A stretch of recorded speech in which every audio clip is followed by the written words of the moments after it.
Au travail, la COVID-19 n'a pas de préférence.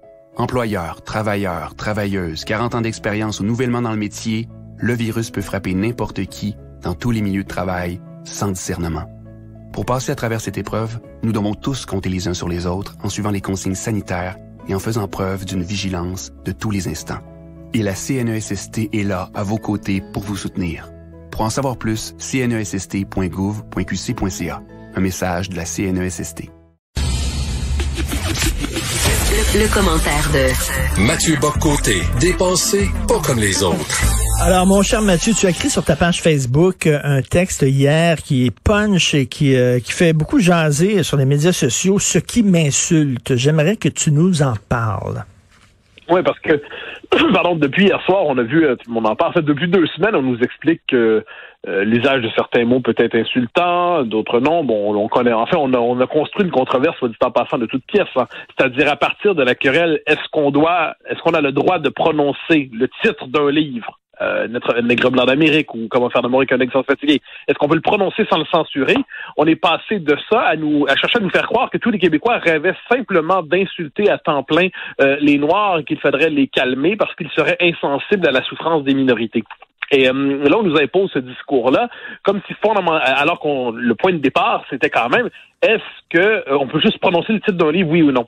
Et donc, j'ai regardé hier, tout le monde en parle, comme bien d'autres, je crois. Et là, on avait 4 militants qui étaient là ensemble pour présenter globalement le Québec comme une société fondamentalement raciste d'une manière ou de l'autre, et qui tenaient chacun à leur manière, chacun à leur propre dans leur propre registre, un discours qui franchement, pour le dire avec leurs mots, parce qu'apparemment, il faut tenir compte de la sensibilité de chacun aujourd'hui, là, mais qui est franchement insultant pour les Québécois, me semble-t-il. Pas seulement pour les gens qui pensent comme moi, ou comme toi, ou comme d'autres qui voteraient autrement, tout ça. Non, pour les Québécois. Je donnais comme exemple, quand on décide de présenter l'histoire du Québec à partir du fantasme racialiste américain et de compartimenter les gens ici selon la couleur de la peau, en négligeant complètement ce que l'histoire a fait de nous, c'est-à-dire une société qui se définit d'abord par la langue et la culture, plutôt que par la race, eh bien, je trouve ça insultant. Quand on décrète, comme on le dit sans arrêt, parce que ça revient sans arrêt, ce discours-là, ces temps-ci, c'était présent hier comme c'est présent d'autres temps, que les Québécois, il y avait beau être dominés chez eux, condamnés à l'exil, condamnés à l'assimilation dès qu'ils sortaient de leurs frontières, condamnés à l'humiliation dans leur propre pays, condamnés à speak white au foreman, pour le dire ainsi, eh bien, non, ils n'étaient pas vraiment dominés parce qu'ils étaient blancs. Et nos ancêtres, les générations jusqu'à nos grands-parents, qui étaient méprisant leur propre pays, qui étaient traités comme un résidu d'un peuple ancien qui allait tôt ou tard disparaître sur le point du progrès. Non, ils étaient blancs, donc ils étaient dominants. Pour qui ils se prennent de ce quoi? Et quand on nous dit, comme on nous l'a dit hier, par Émilie Nicolas, qui nous dit que quand on se dit coloniser, comment on peut oser dire ça? Parce qu'on s'approprie la souffrance des Amérindiens. Il faut dire qu'elle a déjà été célébrée pour un texte paru dans la revue Liberté, où elle nous expliquait la même chose, une forme d'expropriation symbolique de notre propre histoire, elle s'y adonnait. Quand Ricardo Lamour, qui est peut-être pas le plus futé des 4 hier, qui s'en va nous dire que l'œuvre de Vallière, faut plus qu'on aime ou non de Nègre blanc d'Amérique, la question n'est pas là, on ne doit plus le prononcer parce que c'est une œuvre qui est contestée et puis qui est illégitime selon lui, et puis se permet même de lui de faire des plaintes devant l'Ombudsman de Radio-Canada pour ceux qui prononcent le titre de ce livre, parce que ça le vexe quand il entend un titre. Quand Vanessa Destinée nous dit qu'il y a des sujets sur lesquels on n'a pas le droit de se prononcer, parce que vraiment, ça serait chasse-gardée les uns et des autres, globalement, quand on nous dit globalement que l'histoire du Québec, c'est pas vraiment l'histoire du Québec, on va nous rééduquer, on va nous apprendre que notre histoire, c'est pas la bonne, parce qu'on croyait avoir une histoire, mais vu qu'on était blancs, on était des dominants occidentaux, impérialistes, colonialistes. Quand j'entends ça, je trouve ça insultant aussi. Quand par ailleurs, je pousserais ça plus loin, on cherche à tout prix à nous enfoncer dans la gorge le concept de racisme systémique. Quand on assimile la laïcité et l'indépendance au racisme, je trouve que c'est pas mal insultant. Alors moi, je suis pas comme eux. Moi, je cherche pas à interdire les discours qui me plaisent pas. Je fais pas une liste des mots et des livres que j'aimerais mettre à l'index. Non, je veux pas mettre d'index, je crois pas à l'index. Mais je pense que de temps en temps, ça serait pas de mal de respecter minimalement le peuple québécois. Juste un peu. À ce que j'en sais, le Québec est le seul endroit sur Terre que nous ayons. C'est le seul pays que nous ayons. On n'a pas de pays de rechange mentalement. C'est notre pays. C'est comme ça. Et puis, on est accueillant, on est généreux, on est ouvert, on tend la main. Mais se faire mépriser aussi ouvertement sur des ondes publiques, 4 militants hier soir comme ils l'ont fait, franchement, c'est fort de café. Mais c'est une tentative de rééducation populaire. Là. On va vous dire quoi penser. Non, mais c'est d'un sans-gêne, là. C'est-à-dire, on est passé, on nous dit débat. Bien sûr que moi j'aime les débats. Tout le monde aime les débats. C'est la preuve qu'il y a une pluralité dans une société. Mais là, c'est une tentative de rééducation, de créer des inhibitions, de créer des interdits. C'est une tentative de réinterpréter l'ensemble de notre histoire à partir d'une lorgnette américaine venue du sud de la frontière qui est pas la nôtre. Quand Webster, le militant qui se prend pour un historien, cherche à nous dire que l'histoire de la Nouvelle-France, c'est une histoire esclavagiste comme celle des États-Unis. Mais de quoi on parle? Qu'il y ait eu des esclaves en Nouvelle-France, c'est une réalité, mais c'était pas une réalité structurante. La Nouvelle-France, c'était pas fondamental comme ce l'était aux États-Unis, c'est pas fondateur, c'est un élément triste, malheureux, condamnable, mais c'est pas structurant comme ça l'était. Là, quand on essaie de faire comme la Nouvelle-France, une forme de culpabilité originelle, de culpabilité ontologique, là, dès le début de la Nouvelle-France, c'était criminel. Hein? Alors que par ailleurs, c'est une histoire infiniment complexe, il ne faut jamais l'oublier. Alors moi, quand j'entends tout ça, ça devient insultant, franchement, de se faire toujours traiter comme si notre histoire était fondamentalement illégitime, et on nous explique qu'au nom de... C'est génial quand même, hein? Parce qu'au nom finalement de la diversité, on nous explique que nous sommes de trop. Au nom de l'ouverture, on nous explique qu'on devrait se la fermer. À un moment donné, on aura envie de dire c'est assez.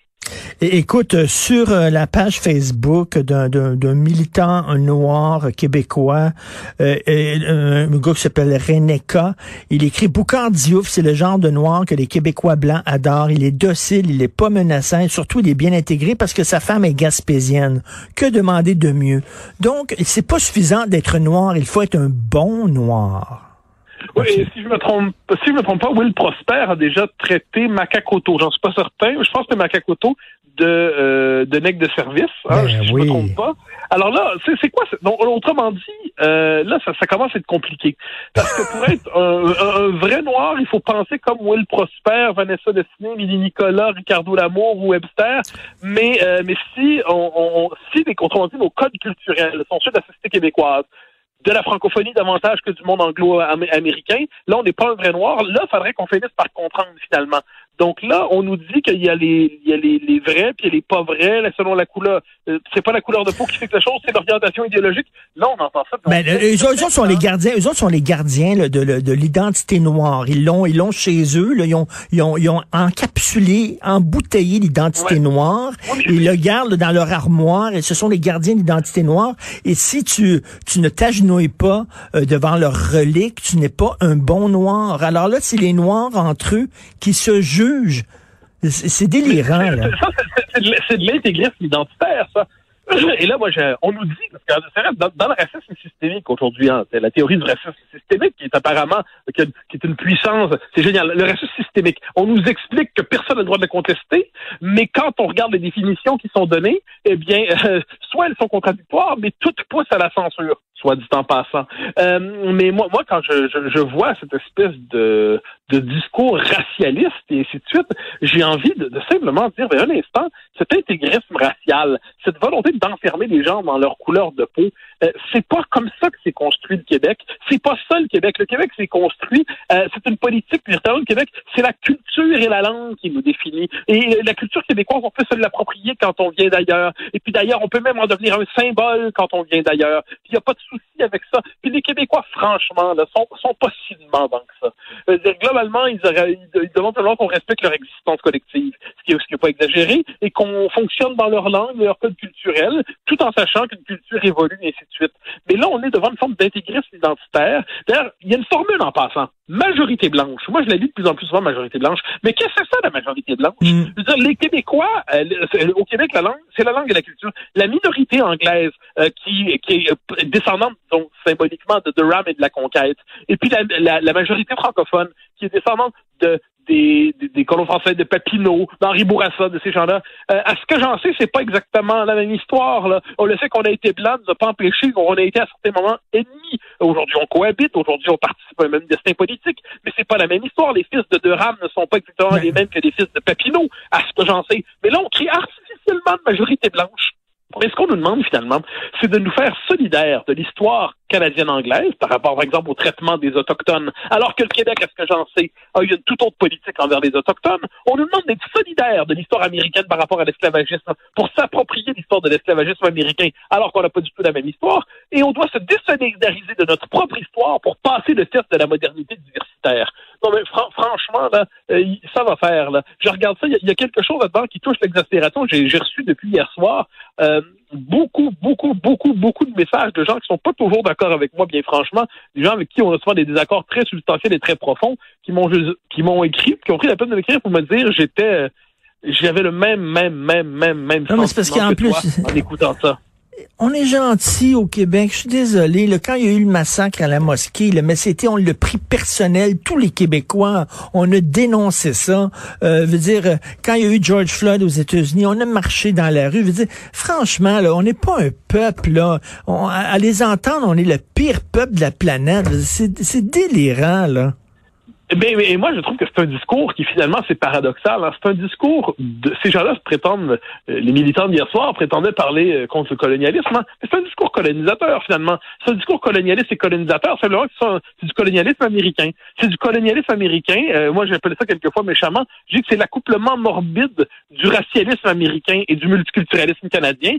Ça donne l'espèce de colonialisme qui nous est imposé aujourd'hui, à même la radio-télévision fédérale, qui consacre son émission du dimanche soir à une entreprise de rééducation idéologique et populaire. Vraiment, il faut prendre au sérieux les choses. On est dans une logique de rééducation. Quand existe aujourd'hui une surveillance généralisée de l'usage des mots, quand existe aujourd'hui la possibilité de dénoncer dans une salle de classe quelqu'un qui prononce le titre d'un livre, quand aujourd'hui on cherche à une opération d'ingénierie symbolique et identitaire, de rééducation pour transformer complètement la représentation qu'un peuple se fait de son histoire, on est quand même devant quelque chose d'assez autoritaire, pour ne pas dire davantage, et tout ça, paradoxalement, au nom de la diversité, de l'ouverture et de la tolérance.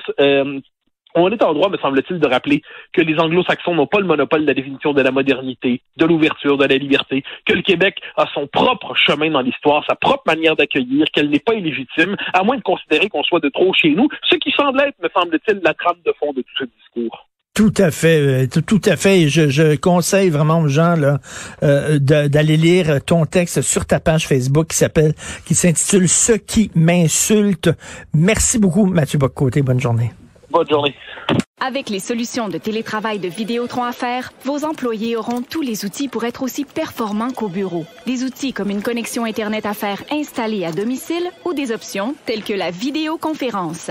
C'est vraiment comme le bureau, mais sans les bruits d'imprimante, de clavier et de collègues qui jasent.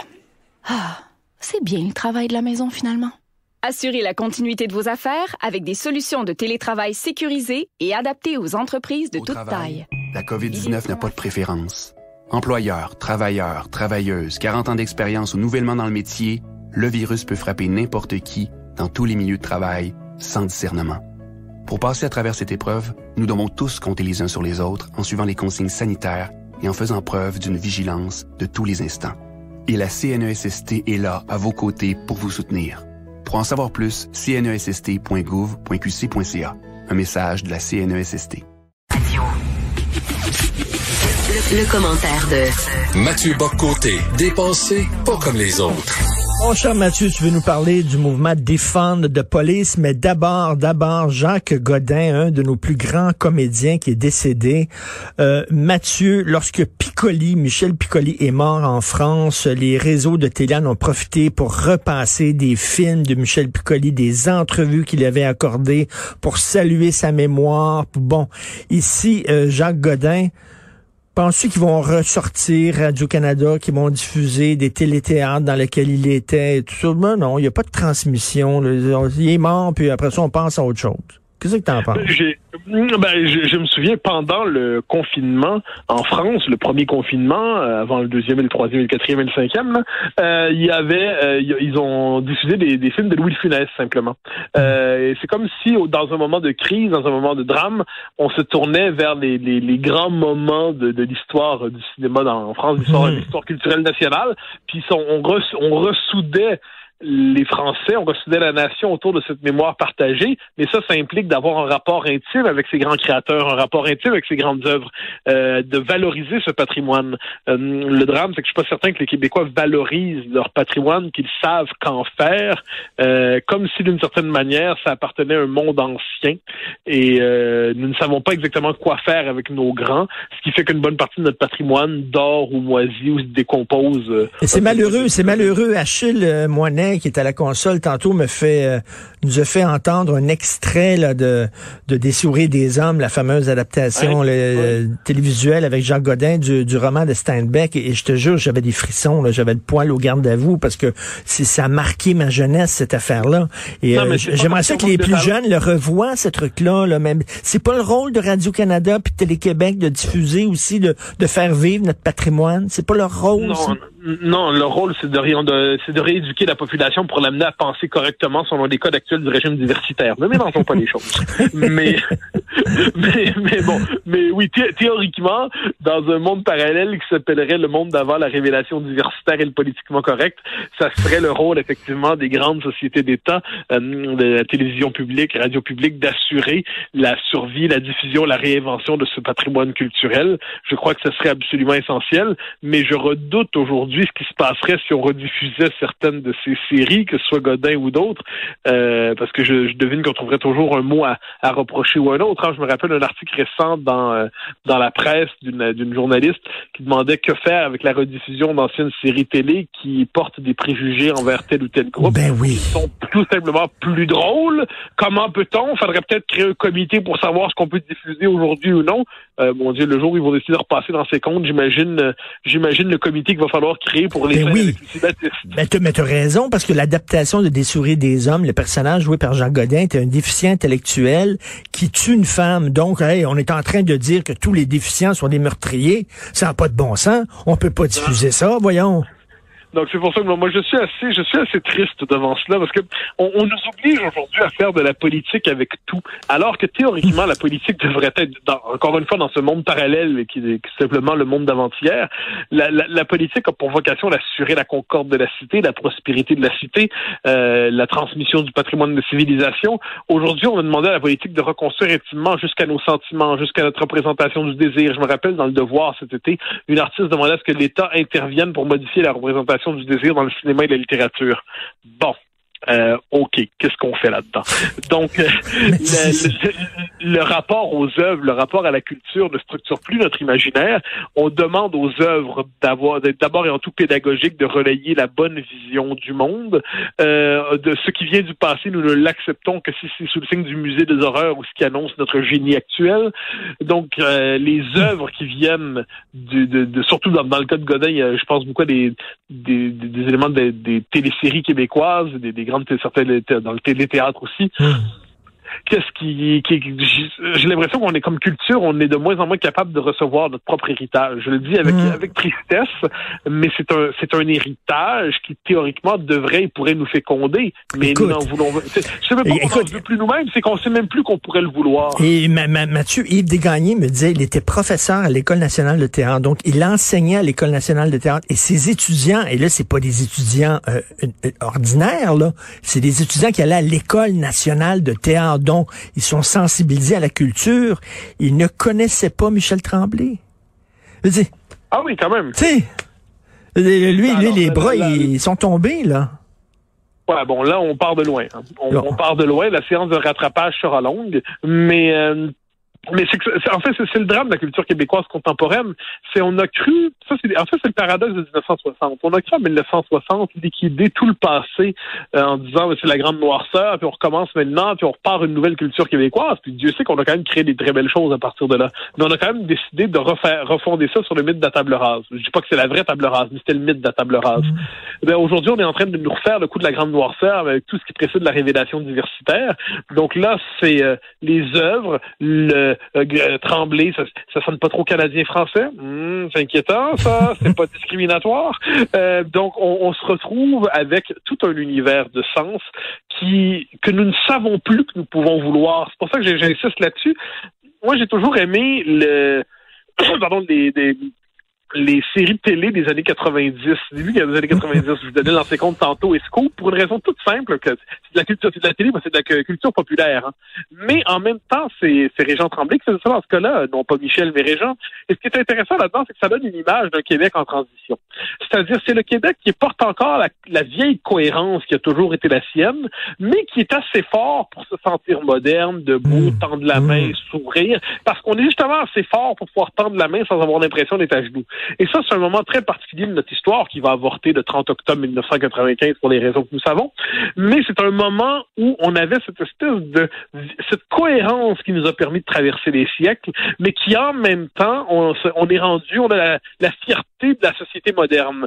Ce moment très particulier de notre histoire, c'est pour ça que j'aime ça le revisiter souvent, parce que c'est un moment où on a fait une synthèse qu'on peine à refaire aujourd'hui, évidemment dans une société, un monde nouveau, mais cette synthèse-là, il faudrait être capable de la refaire et on n'y parvient pas, hélas. Tu as tout à fait raison. Écoute, samedi, j'étais en auto dans le centre-ville de Montréal. Évidemment, il y avait des policiers. Je dis, bon, une autre manif, parce qu'il n'y a pas un maudit samedi sans une manif à Montréal. Ça devient comme notre sport national. Et là, je voyais des pancartes et c'était tout en anglais. Sur des formes de police, c'était tout en anglais. Alors moi, j'ai mes deux théories par rapport à ça. Alors ça se peut que ce mouvement de défendre de police soit animé par de passionnés cosmopolites absolument dévorés par ce qui se passe aux États-Unis et qui croient à ce point au rôle du Québec dans le monde qu'ils s'imaginent qu'en brandissant des pancartes en anglais, ça enverrait au monde le signal que les Québécois se passionnent pour la question des services policiers aux États-Unis. C'est une hypothèse, mais j'en fais donc mais si tel est le cas, ça veut dire que ça nous concerne pas. Très bien. Alors ça nous concerne pas, on arrête d'en parler. Mais j'ai cru comprendre que les gens qui manifestent avec des pancartes en anglais sont persuadés qu'ils parlent de ce qui se passe au Québec. J'ai l'impression qu'ils se disent oh là là, nous dénonçons on est des femmes de police québécoises, des femmes des SPVM. Là je fais oups. Donc ça veut dire que ce mouvement qui prétend parler aux Québécois est incapable de leur parler dans leur langue. Et non seulement il importe des problématiques et des slogans étrangers, mais en plus il n'est même pas capable de parler aux Québécois dans leur langue. Donc de ce point de vue, c'est un mouvement qui, quoi qu'on en dise, aussi woke soit-il, est un mouvement colonialiste qui cherche à coloniser le Québec de manière idéologique et culturelle, l'américaniser. C'est un mouvement porté par des gens qui sont dans une logique coloniale, colonisatrice, qui veulent nous, autrement dit, liquider la différence québécoise. Ils n'ont même pas assez de respect pour nous demander de changer, disons ça comme ça, dans notre propre langue. Désolé. Hein. Alors là, on est devant un mouvement colonialiste. Moi, devant les mouvements colonialistes, mon premier réflexe est de dire un instant, vous allez quand même vous adapter minimalement à la société à laquelle vous voulez parler, parce que sinon, on va avoir un problème. Ensuite, l'idée d'abolir la police, de défendre the police, de traiter la police comme on nous le dit, comme si c'était une force d'occupation contre les autochtones et les populations racisées et pratiquant un racisme généralisé, et comme si la police était illégitime, comme si la police était une force de domination illégitime et non pas la première garante de la sécurité publique pour assurer la sécurité des uns et des autres. Là, en plus, on bascule dans un univers idéologique d'extrême gauche. Oui. Donc, si on conjugue le colonialisme anglo-américain plus l'extrême gauche, je commence à me dire que ça me tente plus ou moins d'embrasser ce mouvement. Et c'est beaucoup des gens il faut le dire, des gens de McGill et de Concordia, là. Mais bien sûr, mais il n'y a pas de doute là-dessus. On est ici, c'est paradoxal. Hein. On se retrouve avec, moi j'aime ça, c'est que les néo-rhodésiens sont progressistes. C'est ça qui est paradoxal. À tout le monde, ils sont persuadés de l'être. Ils assument ce sentiment de supériorité par rapport au Québec français qui sera composé de bouseux réactionnaires, racistes et xénophobes. Et là, au nom de la wokitude, l'extrême wokitude, du sentiment d'éveil devant la diversité et des droits des minorités, on nous explique en anglais que le français est un obstacle à la diversité en Amérique du Nord. Ben, c'est génial. On traite le Québec comme une extension enneigée du Mississippi, mais c'est formidable. Et on nous impose des grilles de lecture qui sont complètement décalées par rapport à notre situation. Et là, c'est fou parce qu'on se dit les Québécois sont pas fous. En général, on n'est pas tous des génies, mais on n'est pas complètement fous non plus. Est-ce que les policiers ont su qu'ils ont dû changer leur travail ces dernières années, s'adapter à une société plus diversifiée? Est-ce qu'ils ont compris qu'ils n'ont pas toujours devant eux des gangs de rue, puis souvent il y a des problèmes sociaux, des cogs, des problèmes mentaux lourds? Est-ce qu'ils cherchent à s'adapter à ça? Oui. Est-ce que l'adaptation se passe pas toujours bien? Bien sûr, il y a des fois qu'il y a des dérapages. Quand il y a des dérapages, est-ce qu'on les dénonce? Sans le moindre doute. Tout ça, là, on est capable de le faire. Mais quand on décide de rajouter ça, de le faire, rentrer dans la moulinette idéologique et nous expliquer justement, j'y reviens parce que c'est quand même leur vocabulaire, que c'est une force d'occupation coloniale qu'il faudrait désarmer, définancer et abolir pour permettre une société, une autogestion diversitaire à Montréal. C'est quand même leur idée. Parce que fondamentalement, c'est un territoire non cédé, il faut pas l'oublier. Quand on rentre dans cette logique-là, à un moment donné, on a l'impression d'étouffer dans un univers sous-oxygéné. C'est un univers rempli de slogans, de références, de concepts qui sont complètement, même pas décalés, mais complètement extérieurs, ne pas dire hostiles à la réalité québécoise. Donc, on a envie de dire à ce mouvement, apprenez minimalement à vous familiarisés mentalement avec l'univers québécois pour être capables de faire entendre vos revendications. Mais il se pourrait que quand on décide de manifester juste en anglais au Québec, ça se peut qu'on envoie le signal qu'on n'est pas vraiment intéressé par le Québec. Et je voyais une fille qui se promenait là, défendre la police avec sa pancarte, puis je me disais, elle, si elle se fait agresser dans la rue, là, la première chose qu'elle va vouloir, c'est qu'un policier vienne l'aider. Comment? C'est une scène classique de mai 68. Hein. C'est-à-dire une scène de mai 68. Il y a les anarchistes en France, je pense que c'est à Nanterre, qui disent oh là là, la police c'est le fascisme, la police c'est le fascisme. Puis là, des groupuscules fascisants interviennent véritablement avec des matraques pour leur péter la tête. Et là, qu'est-ce qu'ils font? Ben, ils appellent la police. Bon. Alors ça, c'est loufoque. C'est loufoque. Alors, les vrais fascistes, on les voyait, mais c'était pas des policiers. Non, il a fallu appeler les policiers pour se défendre des vrais fascistes. Oups. Ben oui, on se souvient du fameux slogan de mai 68, le CRS-SS, qui était tellement débile. C'était d'une intelligence formidable. Hein. Tu sais, les SS, c'est CRS, vraiment, c'est la même chose. Donc ça, j'ai l'impression que c'est toute une espèce d'idéologie anti-occidentale qui se déploie à travers ça, dans l'anti-police, dans en fait, tous les anti-disponibles aujourd'hui. On a l'impression qu'on est devant une espèce de discours qui présente une vision fantasmée et complètement délirante des sociétés occidentales, la société québécoise notamment. Et on aurait envie de dire devant cela, à l'espagnol, no pasarán. On aurait envie de dire, comme Gandalf, vous ne passerez pas. Ou on aurait envie de dire simplement, non merci les enfants. Merci beaucoup, Mathieu. Bonne journée, Mathieu Bock-Côté. Bonne journée. Salut. Avec les solutions de télétravail de Vidéotron à faire, vos employés auront tous les outils pour être aussi performants qu'au bureau. Des outils comme une connexion Internet à faire installée à domicile ou des options telles que la vidéoconférence. C'est vraiment comme le bureau, mais sans les bruits d'imprimante, de clavier et de collègues qui jasent. Ah, c'est bien le travail de la maison finalement. Assurez la continuité de vos affaires avec des solutions de télétravail sécurisées et adaptées aux entreprises de toute taille. La COVID-19 n'a pas de préférence. Employeurs, travailleurs, travailleuses, 40 ans d'expérience ou nouvellement dans le métier, le virus peut frapper n'importe qui, dans tous les milieux de travail, sans discernement. Pour passer à travers cette épreuve, nous devons tous compter les uns sur les autres en suivant les consignes sanitaires et en faisant preuve d'une vigilance de tous les instants. Et la CNESST est là, à vos côtés, pour vous soutenir. Pour en savoir plus, cnesst.gouv.qc.ca. Un message de la CNESST. Le commentaire de Mathieu Bock-Côté, dépensé pas comme les autres. Mon cher Mathieu, des fois j'aime ça, détourner les chroniqueurs de l'émission de leur sujet qu'ils voulaient aborder, pour les amener à aborder un autre sujet. Écoute, t'as mis quelque chose sur ta page Facebook, mon cher Mathieu, Patrice Roy, lecteur de nouvelles de Radio-Canada, qui fait une différence entre la liberté d'expression progressiste et la liberté d'expression réactionnaire. Parle-moi de ça, parce que je comprends pas c'est quoi la différence. Ben alors, j'étais un peu étonné quand j'ai vu ça, parce que j'ai beaucoup d'estime pour Patrice Roy. Je trouve que c'est dans l'écosystème radio-canadien, c'est un journaliste qui est pas occupé à faire du militantisme. C'est assez rare pour être noté. C'est un présentateur de nouvelles rigoureuses. On est devant un type de qualité. Et là, il nous explique dans un tweet l'autre fois à propos d'une position de l'Université Laval, très bien une liberté, la liberté oui, mais une liberté intelligente, pas réactionnaire, une liberté bienveillante et ainsi de suite. Et là, je dis, mais là, j'essaie de comprendre qu'est-ce que ça veut dire. Parce que, bon, premièrement, une liberté intelligente, mais pas réactionnaire. Bon, là, on va défiler une série d'objections. Premièrement, qu'est-ce qu'il entend par réactionnaire? Ça m'intéresse beaucoup. Parce que, premier élément possible, réactionnaire, eh bien, c'est normalement une étiquette qu'on utilise que la gauche utilise pour disqualifier ses contradicteurs les plus résolus. Donc, on le voit, par exemple, en son temps, Raymond Aron était traité de réactionnaire.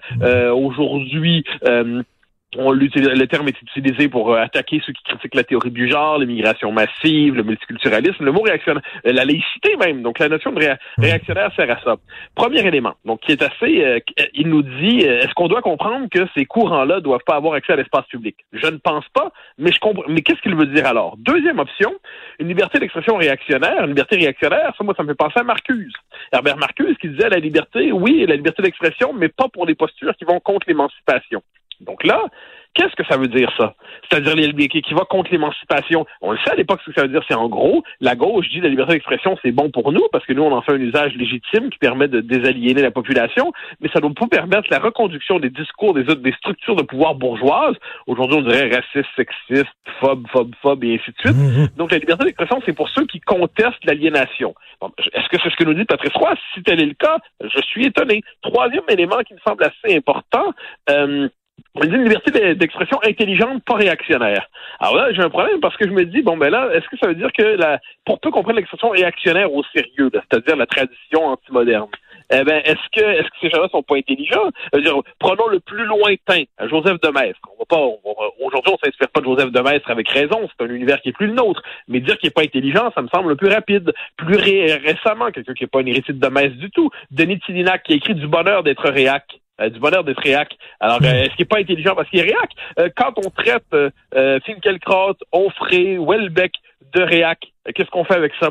Donc là, tout ça pour dire que cette formule qui semblait toute simple de Patrice Roy, qui globalement est un homme pour qui aujourd'hui j'ai de l'estime, eh bien, sans s'en rendre compte, croyant prendre une position modérée, probablement, a avalisé le point de vue des différents groupes de gauche radicale qui nous disent, en gros, la liberté d'expression, à condition que ce soit dans que ce soit orienté en fonction d'une idéologie particulière, Non, mais c'est comme Henry Ford là, qui disait, là, vous pouvez, tu sais, le constructeur des premières automobiles qui disait, vous pouvez commander une automobile de n'importe quelle couleur en autant qu'elle soit noire. C'est ça qu'il disait, là. C'est que c'est embêtant parce que peu importe comment on retourne la formule, à moins que ce soit simplement une formule lancée comme ça un peu dans le vide pour avoir l'air modéré. C'est possible aussi, hein, le système médiatique est ce qu'il est. Mais c'est paradoxal parce que Patrice Roy a défendu Wendy Mesley autour de la question est-ce qu'elle avait le droit de prononcer dans une réunion le titre d'un livre alias Un Grave d'Amérique. Lorsqu'il y a eu l'affaire de Verouchka, le lieutenant Duval, quand elle a dit qu'elle allait avoir le E-word bientôt, hein, le mot indien, plus le droit de le dire, là il a dit ça n'a pas d'allure, à un moment donné ça devient fou cette affaire-là. Donc là, on voit concrètement, il nous dit, il critique ça. Mais quand on y revient, la formule même est forte. La liberté d'expression réactionnaire, qu'est-ce que ça veut dire? Est-ce que ça veut dire en gros que... je connais peu de gens qui se réclament de la réaction. J'en connais, mais j'en connais peu. Tous ceux qui sont accusés d'être réactionnaires, qu'est-ce qui se passe avec eux? Est-ce qu'ils ont droit à la liberté d'expression ou est-ce qu'on doit leur parler qu'avec des pincettes, avec inquiétude? Mais moi, j'imagine, Mathieu, qu'il voulait dire, mais prenons le mot nègre, OK? J'imagine qu'il voulait dire, oui, tu as le droit. L'utilisation progressiste du mot nègre, c'est dans un contexte académique. Et l'utilisation réactionnaire, c'est de l'utiliser comme insulte. Le mot réactionnaire veut plus rien dire. Si le mot réactionnaire veut dire insulte, ben là, les mots veulent plus rien dire. Puis moi, j'avais tendance à croire que les mots comptaient. Autre exemple, imaginons que je dise, moi, là, du haut de mon conservatisme revendiqué, une liberté d'expression, oui, mais une liberté d'expression, pas pour la décadence. Si je dis liberté d'expression, pas pour la décadence, en disant qu'il faut pas donner la parole aux différents groupes qui me semblent incarner d'une manière ou de l'autre par leur discours la décadence. Ben, on va me dire, M. Bock-Côté, vous cherchez à encadrer la liberté d'expression, à donner des permis de parole, les réserver la liberté d'expression à ceux qui pensent comme vous. Puis on aurait raison de me faire ce reproche-là si je disais une chose comme ça. Mais c'est la même chose que dit Patrice Roy. Il fait seulement le tourner de l'autre bord en disant une liberté d'expression pas réactionnaire. Donc on voit à quel point les mots veulent...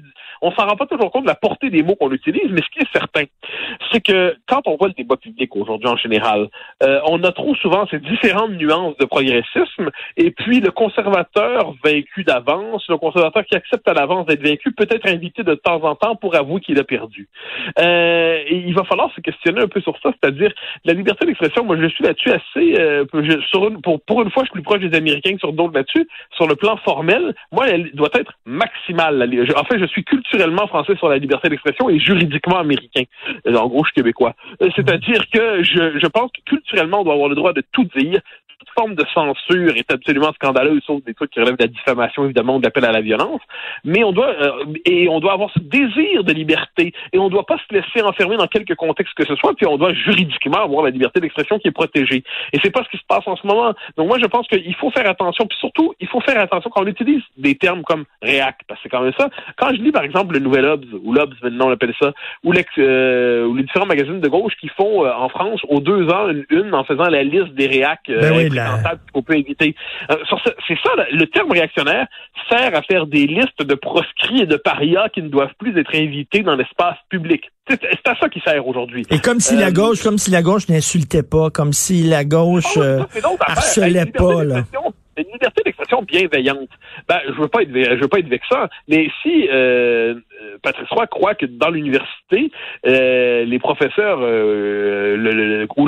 même le centre de gravité à l'université ferait passer QS pour un parti de droite, j'exagère mais pas tant que ça. Est-ce qu'ils sont bienveillants quand ils analysent des phénomènes qui ne leur plaisent pas? À force de voir du racisme, du sexisme, des phobies partout, est-ce qu'ils sont bienveillants lorsqu'ils sont dans cette logique d'inquisition? Je ne pense pas. Et pourquoi, quand on utilise le mot nègre, c'est épouvantable, mais fucking frog, ça passe?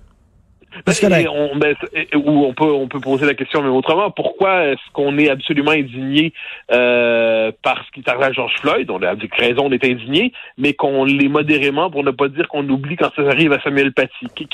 Quels sont, moi c'est toujours ça qui est intéressant, quels sont les mécanismes invisibles dans notre esprit qui nous amènent à transformer un événement qui se passe aux États-Unis en phénomène mondial et une décapitation qui se passe en France en phénomène local où ils l'ont peut-être bien cherché. Qu'est-ce qui se passe dans notre cerveau pour trier entre ça, c'est ma grande question, entre le respectable et Mathieu, et comment ça se fait que lorsque je parle d'islamistes, je dois mettre une parenthèse en disant tous les musulmans, il y a des musulmans modérés, ça ne concerne pas tous les musulmans. Bon, on s'en parlait l'autre jour, et quand je dis suprémaciste blanc, je ne ressens pas le besoin de dire, vous savez, c'est pas tous les blancs qui sont suprémacistes et tout ça. J'ai pas besoin de faire cette mise en garde-là, tu sais. Oui, et ça, je pense que c'est pour ça qu'il y a un travail fondamental d'examen des critères à partir desquels se formule la vie publique. Ça, je pense qu'à un moment donné, pourquoi ces interdits? Pourquoi, inversement, ces précautions exagérées? Pourquoi cette mise en garde? Pourquoi il faut toujours se protéger quand on utilise certaines formules, pas d'autres? Pourquoi il est permis c'est particulier. Pourquoi on peut vomir sans arrêt sur l'homme blanc, le grand méchant homme blanc, le salaud universel, et ça on peut, mais ça c'est pas du racisme. Mais critiquer la notion même de racisme systémique, c'est du racisme. Pourquoi on peut vomir sur la couleur d'un homme, puis se dire vous êtes un homme blanc, ça compte pas. Mais ça c'est pas du racisme. Ça c'est simplement de la lucidité diversitaire. Alors là, il va falloir, je pense, et ça c'est pour ça que c'est la grande. Évidemment, ce qui se passe à Ottawa n'est pas sans intérêt, même si c'est fou, même si c'est la police de la pensée en culotte courte, c'est les fatwas woke. Mais devant cela, c'est que ça nous dit quand même, ça révèle des structures de pensée. On a vu depuis quelques jours, depuis une semaine, des gens qui avaient d'abord dénoncé les phénomènes de censure, commencer les processions pénitentielles pour s'excuser d'avoir mal pensé d'abord. Ça, c'est magnifique. On voit des textes publiés sur différentes tribunes de gens qui nous disent « J'ai d'abord mal pensé, mais je m'en excuse. Je me suis informé auprès des nouvelles autorités cléricales, c'est-à-dire les minorités autoproclamées. Ils m'ont informé, ils m'ont appris Ils m'en ont appris sur moi-même, là, à quel point j'avais des biais, puis tout ça. Puis là, maintenant, je suis réformé, puis je pêcherai plus. Ça, on voit ça. Des gens qui s'excusent d'avoir signé la lettre de soutien au professeur de l'Université d'Ottawa. Donc, on est dans cette... Qu'est-ce qui fait en sorte qu'en l'espace d'une semaine, moi, je me suis amusé avec ça, c'est le cheminement. Qu'est-ce qui fait qu'on pensait une chose, puis en moins d'une semaine, on a tellement cheminé vite qu'on sent le besoin de dire qu'on pense plus à la même affaire, sinon le besoin de demeurer dans l'empire du bien, dans le camp des fréquentables, dans l'empire des gentils. Et ça, c'est la légitimité qui compose l'espace public qui se voit qu'on doit analyser à travers ça. Et ça nous dit qu'est-ce qui fait qu'à un moment donné, on devient, parce qu'on l'a vu beaucoup ça dans le débat sur la liberté d'expression, on a des gens qui disent oh là là, oui, c'est une cause noble, mais faut pas que la droite identitaire, entre guillemets, s'en empare. Ben oui. Faut pas que Et là, on leur dit, premièrement, pourriez-vous définir votre concept de droite identitaire? C'est intéressant. Deuxièmement, mettons qu'on a raison depuis 20 ans sur ce sujet-là, puis soudainement, vous venez de vous réveiller, le temps de 3 chroniques avant de vous excuser à 4e. Eh ben, si c'est pas grave que vous rejoigniez notre cause, mais ayez pas le culot de nous dire que finalement, c'est légitime parce que vous l'avez vu enfin, parce qu'avant ça, nous, on l'avait vu pour des mauvais critères. C'est comme quand le Monde découvre en 2018 ou en 2017, si je me souviens bien, qu'il y a le phénomène de l'islamisation des banlieues en France. Bravo! Remarquable! Quelle lucidité! Bon, on le savait pas, hein? Mais non, mais ils ont eu besoin, on en parlait la semaine passée à ce micro même. C'est ceux qui se découvrent anticommunistes en 1977. C'est ceux qui découvrent en 2020 que la liberté d'expression est en danger. Comme j'aime dire, dans 10-15 ans, il y en a parmi eux qui vont découvrir que Montréal s'anglicise, ils vont trouver ça bien grave. Puis quand on va leur faire remarquer qu'on était au courant depuis un bout, ils vont dire oui, mais vous, pour vous, c'était pour des mauvaises raisons. Ah, on devait être la droite identitaire encore une fois. Alors, Mathieu Bock-Côté qui a exercé sa liberté d'expression, c'était pas une liberté d'expression progressiste, ce n'était pas une liberté d'expression réactionnaire, c'était une liberté d'expression, point. Merci. Exactement, je crois que c'est le principe qu'on doit défendre. Tout à fait. Merci Mathieu Bock-Côté. Bonne journée. Salut. Bye bye. Avec les solutions de télétravail de Vidéotron à faire, vos employés auront tous les outils pour être aussi performants qu'au bureau. Des outils comme une connexion Internet à faire installée à domicile ou des options telles que la vidéoconférence. C'est vraiment comme le bureau, mais sans les bruits d'imprimante, de clavier et de collègues qui jasent. Ah, c'est bien le travail de la maison finalement. Assurez la continuité de vos affaires avec des solutions de télétravail sécurisées et adaptées aux entreprises de toute taille. Vidéotron à faire. Je pense qu'on est rendu là. Ouais. Qu'est-ce qu'on fait avec la maison? Puis tout le reste. Quand on vit une séparation, on marche sur des œufs. Consultez Juridique, un nouveau service en ligne pour vous aider dans vos démarches. Sur le web, recherchez Juridique UC. Un message du gouvernement du Québec. Le commentaire de Mathieu Bock-Côté, dépensé pas comme les autres. Mathieu, je veux te lire en début de chronique un extrait de la chronique de Guy Fournier d'aujourd'hui. Je veux pas m'en prendre nécessairement à Monsieur Fournier. Là. Je lis l'extrait de sa chronique parce qu'il y a beaucoup de gens qui pensent comme lui. Ok, je te lis la fin de sa chronique. Il parle de l'utilisation du mot qui commence par N et des caricatures de Charlie Hebdo. Il faut s'interroger sur la nécessité d'utiliser un mot qui est tenu par des millions de Noirs, quel que soit le contexte, tout comme il faut s'interroger sur l'opportunité de publier des caricatures qui offensent des centaines de millions de musulmans, quel que soit le contexte. Qu'est-ce que tu en penses? Que nous sommes en désaccord. Pour une raison simple, c'est-à-dire le type de civilisation que nous avons construit dans le monde occidental est une civilisation qui n'accepte pas d'institutionnaliser les tabous de qui que ce soit, de quelque groupe que ce soit.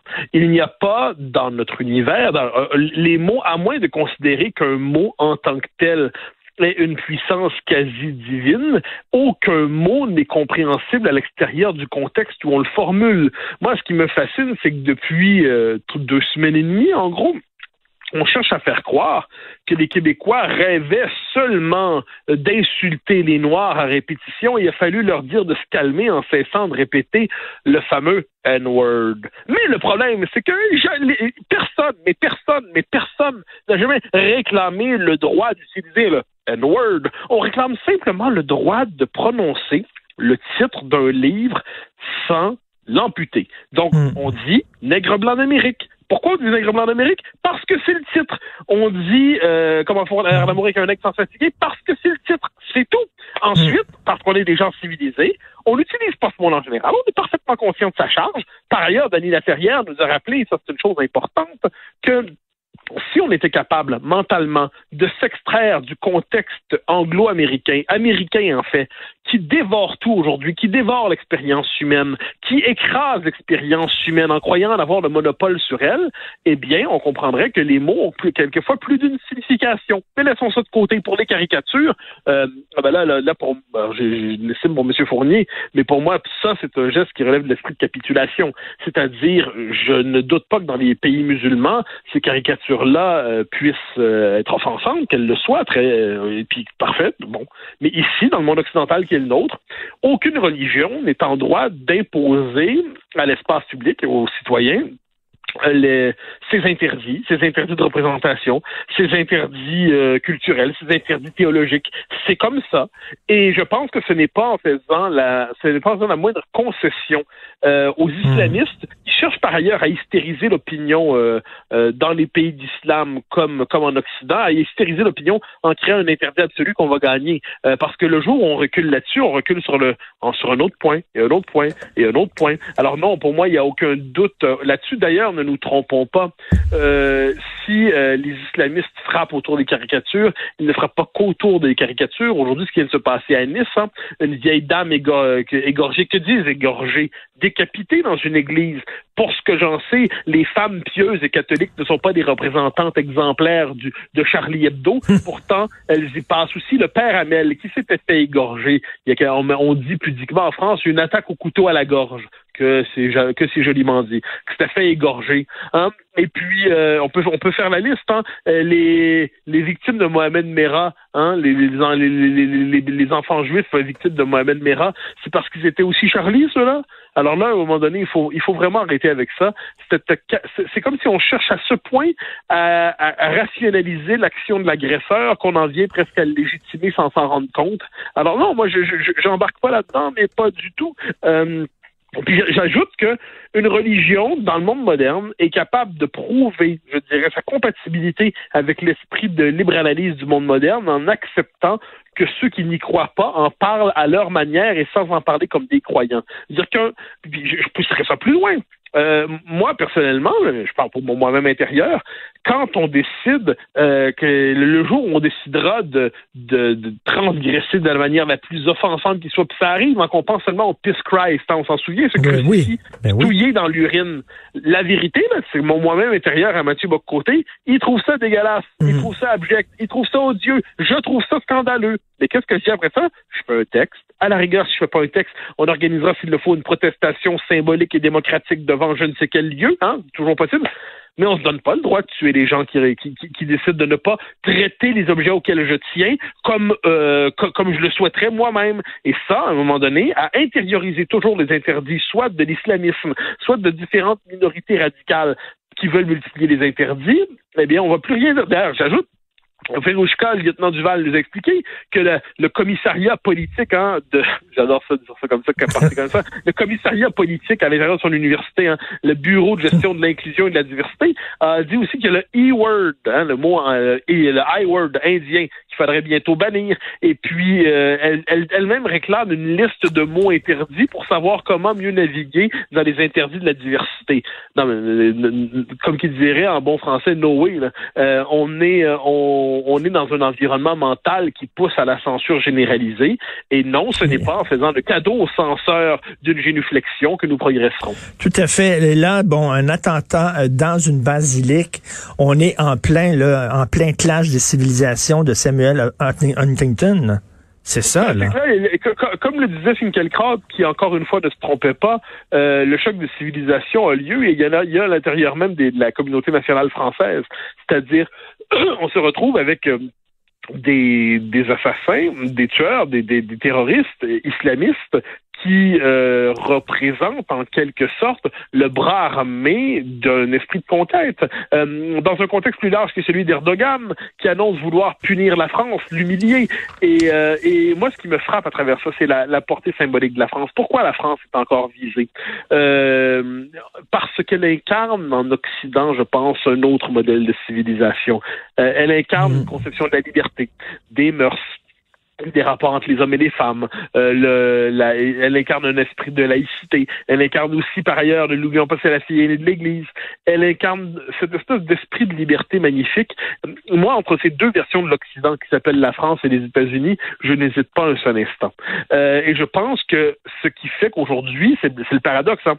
Regardez les pages du New York Times et de toute la presse anglo-saxonne progressiste. La France, elle est maudite, elle est diabolisée. On en présente un portrait. C'est comme l'Union soviétique des minorités, hein, c'est le pays qui bulldozerait cette diversité. C'est une critique qui n'est pas sans lien avec celle que font quelquefois les islamistes. La France est le lieu de la civilisation irréductible dans le monde qui vient. Le problème, c'est qu'elle est assaillie. Elle est agressée, elle est attaquée et elle n'a pas toujours je dirais pas la volonté est là, mais elle est prisonnière d'un système mental qui l'empêche quelquefois de se défendre. J'espère que d'une tête qui roule à l'autre, la France trouvera la force en elle de se délivrer de la gangue qui l'étouffe et de réagir vivement. Parce qu'en attaquant la France, c'est pas un régime politique qu'on attaque, c'est les valeurs que la France représente. Alors, les valeurs, puis j'irais même plus loin que les valeurs. Je dirais qu'on n'attaque pas que la République. En fait, les Français, Dieu sait que j'aime la France, c'est quand ils nomment leur pays seulement République, je dis, mais Votre pays, c'est plus qu'un régime politique. Mais non, je pense que c'est l'esprit d'une civilisation qu'on attaque. Qu'est-ce que tu sais, la France, bon, je me permets d'en parler avec un peu de tendresse, que je crois la connaître un peu ou pas trop mal. Quand on y met les pieds, moi, ce qui me frappe, c'est à la fois, surtout quand on est québécois, tout ce qui nous en rapproche et tout ce qui est notre singulier. On a le bonheur de la langue partagée. Ça fait qu'on comprend tout. Mais ensuite, on voit que de la manière de représenter les rapports entre les hommes et les femmes, à la manière de se représenter le débat public sous le signe du conflit civilisé, à la place accordée à la littérature, à la place accordée à la liberté dans les mœurs, à la place à la beauté d'une architecture, à la manière dont les paysages ont été travaillés au fil des siècles, pour ne pas dire des millénaires, à la profondeur du pays, en même temps à sa prétention à l'universalité, à sa capacité au fil des temps à attirer les plus grands esprits, en faire des manifestations de l'esprit français. Moi, c'est un pays que j'aime passionnément, et quand je vois aujourd'hui, comme on le voit aujourd'hui, l'attaque à Nice, qui succède à l'attaque à Conflans-Sainte-Honorine, qui succède aux attaques qui sont multipliées depuis des mois, on parle régulièrement d'attaques au couteau, mais on a toujours une formule, on parle sous le signe de l'euphémisme.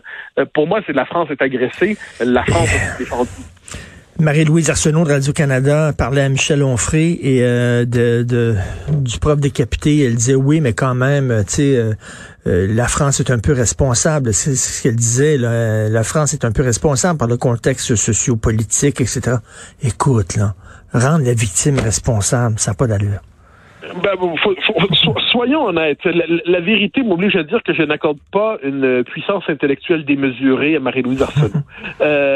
Et j'ai l'impression que mais c'est un propos qui n'est pas surprenant de sa part, de cette mouvance. Autrement dit, si la France souffre, c'est qu'elle l'a bien cherché. Ben exactement, c'est ça. Moi, quand j'entends ça, même si on nous le dit pas aussi directement, la France persécute ses minorités, nous dit-on, donc il est normal que ces minorités se vengent ou ripostent. Bon.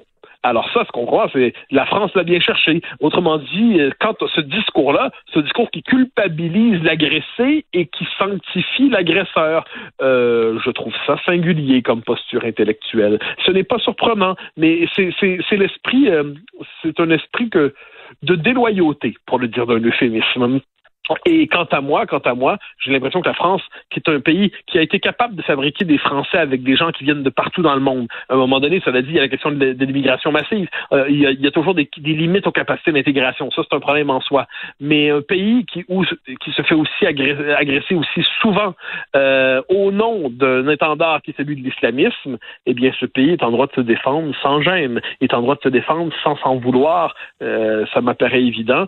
Et pour ce qui est de nos provinciaux locaux qui trouvent que la France en fait trop en se défendant, puis elle devrait peut-être s'auto-critiquer davantage plutôt que se défendre, eh bien, laissons-leur la responsabiliser de leurs propos.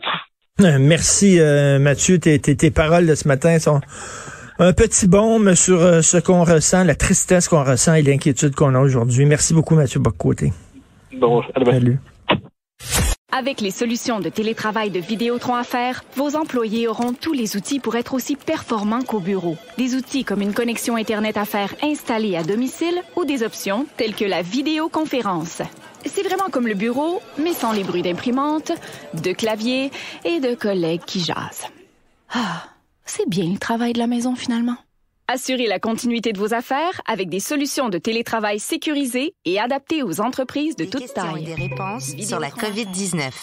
Pourquoi doit-on respecter une distance de 2 mètres? La COVID-19 se transmet principalement par le contact avec des gouttelettes contaminées. Lorsqu'une personne infectée parle, tousse ou éternue, les gouttelettes peuvent être projetées jusqu'à une distance de 2 mètres et atteindre des personnes à proximité, ou encore se déposer sur des surfaces et des objets où le virus peut survivre de quelques heures à quelques jours. Bien se protéger, c'est aussi bien protéger les autres. Un message du gouvernement du Québec.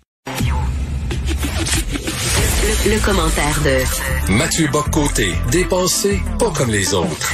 Mathieu, le English Montreal School Board, c'est-à-dire la commission scolaire anglophone de Montréal, a décidé de retirer tous les livres d'histoire de sa bibliothèque, tous les livres d'histoire qui font référence à Nègre blanc d'Amérique de Pierre Vallière. Ça, c'est les livres d'histoire de secondaire 4.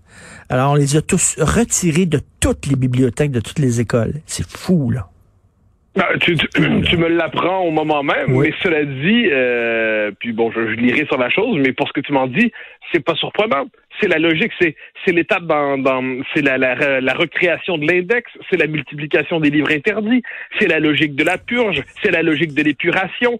Ce n'est pas très surprenant quand on décide de sacraliser un mot, quel que soit le contexte, quand on décide que ce mot est la marque du diable, quel que soit le contexte, quand on considère que certains individus, certains discours portent en eux-mêmes la marque du diable, eh bien, on cherche à tout prix à les cantonner dans l'enfer, pour reprendre l'ancienne formule où on plaçait on cherche à tout prix à les refouler à l'extérieur du domaine du visible et on purge, on sait la logique de la purge. On s'amusait et on s'amuse encore de temps en temps de moi lorsque je compare l'esprit des temps présents à la tentation maoïste de la révolution culturelle, ou plus largement simplement à la tentation totalitaire du XXe siècle. Nous y sommes, sous une forme politique nouvelle, avec des protections libérales, avec une société, je dirais que notre État est encore globalement libéral et démocratique, avec bien des nuances, mais la société ne l'est plus, et c'est une logique de purge qui partout s'installe. C'est pas surprenant, puis il y en aura d'autres. Alors, c'est un texte dans The Gazette et je souligne aussi que Maureen Jennings, qui est une ancienne députée libérale, va être avec Sophie Durocher pour en parler justement à son émission à 17h. Mathieu, plus capable de lire, puis j'ai relu ça ce matin, comme quoi la France serait responsable de des attentats quasiment. Là. Tu sais, veut dire, la France créerait des terrorismes par ses politiques racistes, ses politiques discriminatoires, qu'ils n'ont que à blâmer les Français. Tu réagis comment face à ça, toi? Alors moi, ça fait un bon moment que pour être capable de calmer ma pression, je me dis que devant l'expression décomplexée de la bêtise, il faut d'abord chercher non pas l'esprit de nuisance, bien qu'il ne soit pas inimaginable qu'il soit présent, mais l'expression tout simple de la bêtise conjuguée à l'inculture qui, mis ensemble, a une puissance explosive remarquable. Hein? Je lis ça en France, je lisais un type qui se présente comme philosophe dans la presse hier, on peut même le lire ailleurs, des gens qui nous disent que la France produirait par la montée de la droite ou de discours racistes ou d'inégalité ou de provocation vers l'islam, tout ça provoquerait la poussée islamiste actuelle et qu'il ne faudrait surtout pas la caractériser. Hein. Il ne faudrait surtout pas préciser que c'est l'islamisme qui frappe parce que ça consisterait à ajouter jeter de l'huile sur le feu, comme on dit. J'entends en France, on l'a entendu, des gens qui disent, bon, c'est sûr la liberté d'expression, c'est bien, mais est-ce que pour faire un pacte civique de vivre ensemble avec l'islam ou avec les islamistes, plus encore, est-ce qu'il ne faudrait pas arrêter de caricaturer le prophète de l'islam? Est-ce qu'il ne faudrait pas cesser de faire des caricatures de Charlie? Alors, autrement dit, on nous dit que le prix à payer sur le plan philosophique et juridique pour l'installation de l'islam dans nos sociétés, c'est le sacrifice de la liberté d'expression. Devant cela, on a envie de dire, mais la diversité est une richesse, encore une fois, la preuve nous en est faite encore. On se retrouve dans cette espèce de situation étrange où, pour témoigner de notre ouverture envers des populations qui s'installent dans le monde occidental, il faut sacrifier nos libertés et les principes mêmes qui fondent non seulement la modernité occidentale, mais plus largement toute notre civilisation qui est fondée sur le libre examen des dogmes et des croyances. C'est assez étonnant comme point de vue. Et on nous dit ensuite que nos sociétés, par exemple, lorsqu'elles affirment leur identité, leur laïcité, et ainsi de suite, leur culture, eh bien, produiraient l'exclusion. C'est paradoxal, parce que ce qui est plutôt l'idée, c'est que lorsque des gens arrivent dans un pays, on les invite à s'y intégrer, on les invite à prendre le pli de ce pays sans ça, ils ne voudraient pas s'y installer, n'est-ce pas? Hein, un pays, c'est quand même pas seulement un centre commercial ou autre chose. Quand on rentre dans un pays, c'est parce qu'on veut y adhérer. Eh bien là, apparemment que ça relève de l'exclusion néocoloniale que d'inviter. Alors, je trouve que, mais surtout quand on nous dit que finalement, est-ce que la France n'a pas cherché? Hein? C'est un discours qui flotte ici et là ces temps-ci. C'est un discours qui est présent. Comme je dis, c'est un discours qui caractérise surtout les incultes. Mais des incultes qui ont des opinions. Ça, c'est quand les deux se conjuguent, ça c'est fort. Quand on lit ça, quand on entend ça, quand on voit ça, on a envie de répondre soit par un bâillement, soit par un cri de colère, mais il vaut la peine de temps en temps de rappeler à quel point cette idée que la France c'est l'origine des attentats qui la frappent, c'est une idée imbécile. J'ajouterais que appliquons ça juste à la logique plus largement. C'est comme nous dire celle-là, elle l'a bien cherché, je comprends qu'elle a reçu une mornifle, elle l'a quand même cherché, elle l'a provoqué. Hein, c'est la logique, c'est la culpabilisation de l'agressé. Et c'est la respectabilisation de l'agresseur. Cette logique-là, si on l'appliquait à d'autres domaines en société, je suis pas sûr que ça passerait, mais quand il vient le temps de vomir sur la France, ça passe. Et je parlais un peu plus tôt avec Christian Rioux du Devoir qui disait à la limite c'est même insultant pour les pauvres parce que tu sais oui, il a coupé des têtes mais c'est parce qu'il était pauvre ou il a volé parce qu'il était pauvre, mais il y a plein de pauvres qui ne volent pas, il y a plein de pauvres qui ne sont pas terroristes. Et puis là, c'est comme moi quand je lis ça, quand j'entends ça, je me dis ces gens-là connaissent peut-être pas la France. C'est normal, on n'est pas obligé de connaître la France. Mais en échange, on n'est pas obligé d'écrire sur la France. Les régions les plus pauvres en France, ce sont les régions remplies de ce qu'on appelle des Français de souche, comme on dit, hein, mais qui, à ce que j'en sais, ne sont pas dans l'insurrection sur le mode de la guillotine. Les banlieues, inversement, qu'il y a des problèmes dans les banlieues, personne ne va dire le contraire. Eh bien, ce qu'on appelle la politique de la ville. Donc ça, c'est le financement par l'argent public massif des banlieues. Souvent, vous rachetez la paix sociale, soit dit en passant. Ça fait que c'est des régions où il y a, puis c'est largement documenté, le financement public des banlieues est immense en France. Hein. Les plans sociaux, les politiques de la ville, ça n'a pas donné les résultats pour l'instant qu'on souhaitait. Alors, moi, ce qu'on peut se demander, c'est est-ce qu'il n'y a pas aussi une dimension culturelle dans les chocs qu'on voit en ce moment? Ça, c'est comme le grand interdit. Là, on va nous dire pas d'amalgame, pas d'amalgame. Bien sûr, pas d'amalgame. Moi, j'aurais jamais l'idée de ma vie de dire que tous les musulmans sont de potentiels islamistes. Je n'irais même pas jusqu'à dire que tous les islamistes sont des terroristes. Non, bien sûr que non. Mais en échange, ceux qui sont pénétrés par la pensée anglo-américaine, eux, font l'amalgame entre terroristes, entre islamistes et musulmans. Pourquoi? Parce que quand la France décide, pour riposter, de fermer des mosquées islamistes où on prêche la haine de la France, les anglo-américains, version Washington Post et New York Times, nous disent on ferme des mosquées musulmanes et on persécute les musulmans. Non. Contre-attaquer contre les islamistes, c'est pas persécuter les musulmans. La France offre, par ailleurs, faut le dire, une chance immense à l'islam, paradoxalement. C'est pas l'islam, de ce point de vue, offre une chance à la France, c'est l'inverse. La France, par son sens de la laïcité, par le sens du libre examen philosophique de toutes les croyances, permettrait théoriquement, à l'islam de s'acclimater au monde occidental et accepter cette idée qu'il peut être remis en question, même sur le mode de l'humour, par des gens qui n'y croient pas et qui, même quelquefois, s'en fichent complètement. Ils ne sont pas obligés de respecter les tabous des uns et des autres. Ça, c'est le génie de la laïcité à la française. Et c'est pas pour rien que la France est attaquée en ce moment. Hein, certains nous disent c'est parce que c'est le ventre mou de l'Europe, pour reprendre la formule classique, ou c'est le maillon faible de la chaîne. Non, c'est parce que la France incarne un contre-modèle aujourd'hui, malgré ses contradictions, ses difficultés. Elle incarne un sens de la liberté. Elle incarne le sens de la nation. Elle incarne un idéal qui s'appelle la République. Elle incarne un sens de une autre manière de penser l'universalité en Occident qui n'est pas celle des Américains. Elle incarne un art de vivre. Elle incarne une manière de penser les rapports entre les hommes et les femmes. C'est pas un pays parfait, c'est un pays plein de défauts, mais c'est un pays qui mérite qu'on l'aime, c'est un pays qui mérite qu'on l'admire, et c'est un pays qui mérite surtout qu'on ne dégueule pas dessus. Et retour au Québec maintenant, 25 ans du référendum. Là, on assiste encore au retour du beau risque. On va changer le fédéral, le système fédéral. On va pouvoir aller arracher des nouveaux pouvoirs à Ottawa. On va les convaincre qu'on mérite ça. T'en penses quoi? Je pense que ceux qui sont là-dedans sont persuadés que le Québec est en dialogue avec le Canada, alors qu'ils ne savent pas que le Québec est en monologue avec lui-même. Le Canada considère que la question du Québec est réglée. Le vieux mythe des deux peuples fondateurs auxquels certains s'accrochent encore, il est enterré. Et on est les seuls à y croire encore pour ne serait-ce que maquiller sous le signe de l'honneur ou de l'espoir notre défaite et notre démission.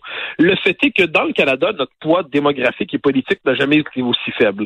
Dans la doctrine d'État qui fonde le Canada depuis 82, le multiculturalisme, considère que toute affirmation du nationalisme québécois, même dans sa forme la plus minimale, relève du suprémacisme ethnique. Donc, et ça il faut le dire comme tel, il n'y a plus de réforme possible dans le Canada. On peut faire des mesures chez nous au Québec, puis encore là, c'est sous le contrôle de la Cour suprême, des autorités fédérales, de l'État fédéral qui mène une campagne de toutes ses forces pour délégitimer nos politiques. Donc, c'est la loi 21, on verra ce que ça donne. On voit avec le sort qui était réservé aux politiques linguistiques. Donc, je comprends que les Québécois, après 1995, je le comprends intellectuellement, ce soit dit, on va passer à autre chose, la défaite est trop dure. Mais me semble-t-il qu'aujourd'hui, quand on regarde la situation du Québec, régression démographique dans le Canada, perte de pouvoir politique, situation fragilisée du français, tout ce qu'on a dit jusqu'à présent, l'indépendance, ce n'est plus qu'une question de meilleur cadre politique pour permettre à la nation québécoise de s'épanouir. C'est désormais une question de survie, tout simplement. La condition de notre existence comme peuple en Amérique, non pas comme une minorité empaillée dans le grand musée du multiculturalisme canadien, là, mais comme peuple à part entière, comme nation à part entière, c'est l'indépendance du Québec. Ça, j'en suis convaincu. J'ajouterai une chose. Je pense qu'il y a une place dans le monde pour ce pays nommé Québec. Je pense que cette expression originale de l'Amérique, cette Amérique en français, cette Amérique qui a 4 siècles d'histoire, dans une histoire très différente de celle des Anglo-Américains, mérite de vivre. Et je crois que les Québécois francophones, au fond d'eux-mêmes, et ceux qui se joignent à eux, portent en eux cette aspiration. On traverse des années difficiles, mais c'est dans les années difficiles qu'il faut savoir tenir tête, qu'il faut savoir conserver ses convictions, qu'il faut être capable quelquefois de garder la flamme vivante. Quelquefois, le défi d'une génération, c'est pas nécessairement de triompher, c'est de garder la flamme vivante pour que celle qui suivra puisse la reprendre et gagner. Je ne sais pas où on en est exactement en ce moment. Est-ce qu'on garde la flamme? Est-ce qu'on est en train de faire renaître le tout? Ce que je sais qu'il ne faut pas céder. Et les 25 ans du référendum, c'est l'occasion de se rappeler qu'on aurait pu être un pays et qu'on devrait le devenir. Mais démographiquement, je pense que la fenêtre d'opportunité s'est fermée, non? Est-ce que c'est encore possible démographiquement d'avoir une victoire du oui? Je crois que oui, parce que si on regarde ça, tout dépend de la proportion du vote francophone. En 95, 61% des francophones ont voté oui. Bon, on aurait, ce qui est beaucoup quand même. Ce qu'on peut souhaiter raisonnablement, et ça, c'est d'obtenir chez les francophones le taux de rejet de Charlottetown en 92. Alors là, on me permettra de laisser l'histoire politique, mais le taux de rejet de Charlottetown était très élevé en 92 chez les francophones. Je pense qu'on peut espérer quelque chose comme un 65-66% chez les francophones. Pourquoi? Parce que ça, c'est le paradoxe. Tant que le projet de souveraineté était enfermé dans le PQ, eh bien, il y a des gens qui rejetaient la souveraineté parce qu'ils rejetaient le PQ puis le package deal progressiste obligatoire. Il y avait tort, à mon avis, parce que c'était plus compliqué que ça, mais c'est un peu comme ça. Je pense qu'en ce moment, l'option souverainiste, elle est portée à la fois, même s'ils ne le disent pas, par certains caquistes qui, au fond d'eux-mêmes, n'en pensent pas moins. Elle est portée à gauche, de la gauche par QS. Elle est portée par le Parti québécois qui est en train de se transformer pour le mieux, je crois. Elle est aussi, puis ça, je le vois partout autour de moi, puis bon, pour mille et une raisons, combien de, je parle des gens plutôt qui ont mon âge, là, des jeunes, ou entre 40 et 50, des jeunes cadres, des entrepreneurs, des avocats, des dentistes, des médecins, des gens de la communication qui disent moi je suis indépendantiste mais je pense que ça se fera pas. Mais si jamais ça se fait, avertissez-moi, je reprends du service. Je pense que chez les Québécois ce désir-là il est présent, mais il s'agit de réveiller cette aspiration, réveiller les âmes et réveiller les cœurs. Et je crois que fondamentalement nous le portons. On n'a pas 12 chances devant nous. Hein. On a une grosse dernière chance. Elle peut pas être dans 25 ans, mais elle sera pas l'an prochain non plus. Je pense qu'il faut fixer ça à l'horizon puis dire cette fois-là ce sera la bonne. Il faut être lucide, mais aussi optimiste. Merci beaucoup. Oui, lucide et espérant, je crois qu'on va l'avoir. Merci Mathieu. Bon week-end, Mathieu Bock-Côté.